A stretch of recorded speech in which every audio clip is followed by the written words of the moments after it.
The investment in reality. I once asked you to sell all you have and give to the poor and follow me. This is what I meant. If you have no investment in anything in this world, you can teach the poor where their treasure is. The poor are merely those who have invested wrongly, and they are poor indeed. So they might have a lot, but they haven't invested it in the correct places. Because they are in need, and it is given you to help them. Since you are among them, consider how perfectly your lesson would be learned if you were unwilling to share their poverty.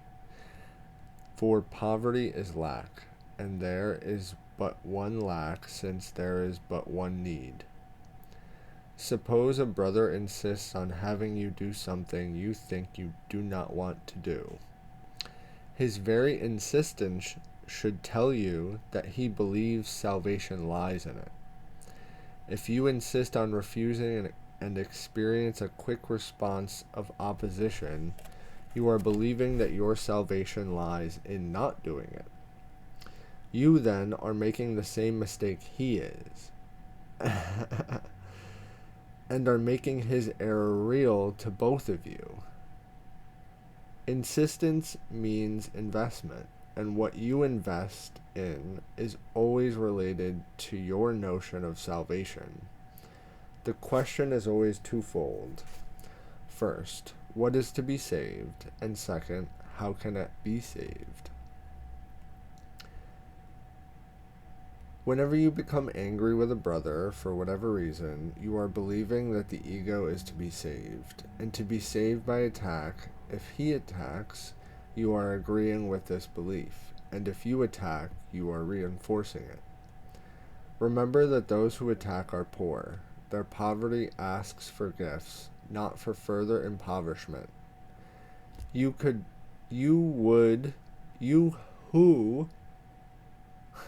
I need a yoo-hoo. You who could help them are surely acting destructively if you accept their poverty as yours. If you had not invested as they said, it would never occur as you overlooked their need. So never turn a brother down in need. And stop getting offended. Just let people talk. Recognize what does not matter. And if your brothers ask you for something outrageous, do it, because it does not matter. Refuse, and your opposition establishes that it does not matter to you. Right. Yeah, I know. But it does matter, and you're helping other people, and that matters more.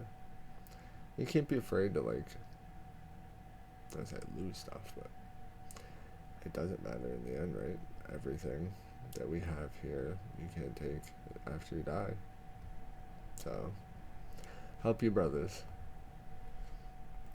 It is only you, therefore, who have made the request outrageous, and every request of a brother is for you. Why would you insist in denying him?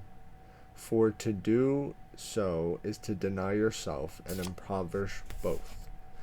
He is asking for salvation as you are. Poverty is of the ego and never of God. No outrageous request can be made of one who recognizes what is valuable and wants to accept nothing else. Salvation is for the mind, and it is attained through peace. This is the only thing that can be saved, and the only way to save it. Any response other than love arises from a confusion about the what and the how of salvation, and this is the only answer. Never lose sight of this, and never allow yourself to believe, even for an instant, that there is another answer. For you will surely place yourself among the poor, who do not understand that they dwell in abundance and that salvation has come. To identify with the ego is to attack yourself and make yourself poor. That is why everyone who identifies with the ego feels deprived. What he experiences then is depression or anger, because what he did was to exchange self-love for self-hate, making him afraid of himself. He does not realize this. Even if he is fully aware of anxiety, he does not perceive its source as his own ego identification, and he always tries to handle it by making some sort of insane arrangement with the world. He always perceives this world as outside himself, for this is crucial to his adjustment. He does not realize that he makes this world, for there is no world outside of him. If only the loving thoughts of God's Son, are the world's reality. The real world must be in his mind. His insane thoughts, too, must be in his mind. Where else would they be? I mean, if things get really bad, those insane thoughts are now in reality. So, but an internal conflict of this magnitude he cannot tolerate. A split mind is endangered, and the recognition that it encompasses completely opposed thoughts within itself is intolerable. Therefore, the mind projects the split, not the reality. Everything you perceive as the outside world is merely your attempt to maintain your ego identification, for everyone believes that identification is salvation. Yet consider what has happened, for thoughts do not have consequences to the thinker. You have become at odds with the world as you perceive it because you think it is antagonistic to you. This is a necessary consequence of what you have done. You have projected outward what is antagonistic to what is inward, and therefore you would have to perceive it in this way. That is why you must realize that your hatred is in your mind and not outside it, before you can get rid of it, and why you must get rid of it before you can perceive the world as it really is. I said before that God so loved the world that he gave it to his only begotten Son. God does love the real world, and those who perceive its reality cannot see the world of death. For death is not of the real world, in which everything reflects the eternal. God gave you the real world in exchange for one you made out of your split mind, and which is the symbol of death. For if you could really separate yourself from the mind of God, you would die. The world you perceive is the world of separation. Perhaps you are willing to accept even death to deny your Father. Yet he would not have it so, and so it is not so.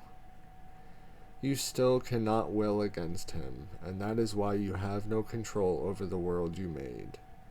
It is not a world of will, because it is governed by the desire to be unlike God, and this desire is not will. The world you made is therefore totally chaotic, governed by arbitrary and senseless laws, and without meaning of any kind, for it is made out of what you do not want, projected from your mind because you are afraid of it.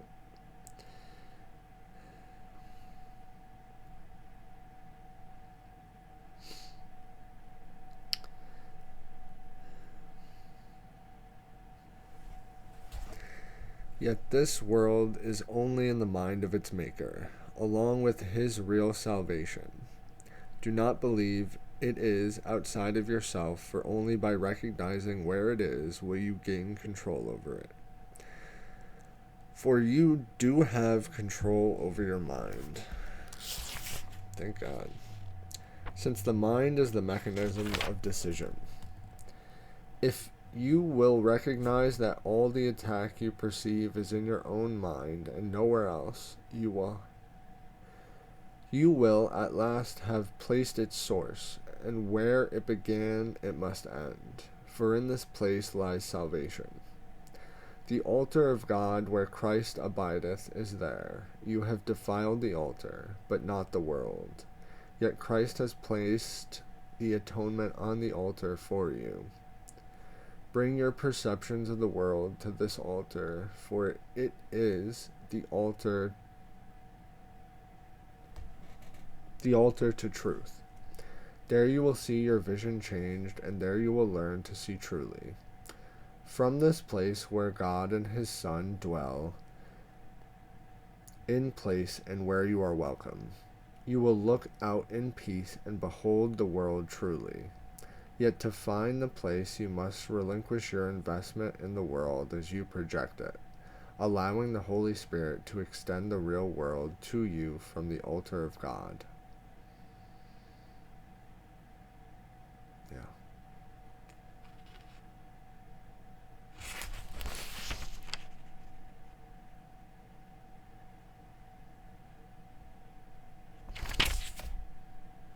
Yeah.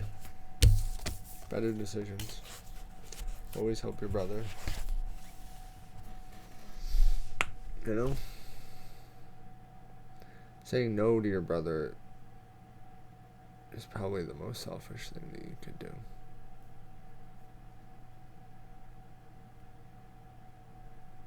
So, find some peace. Find some courage.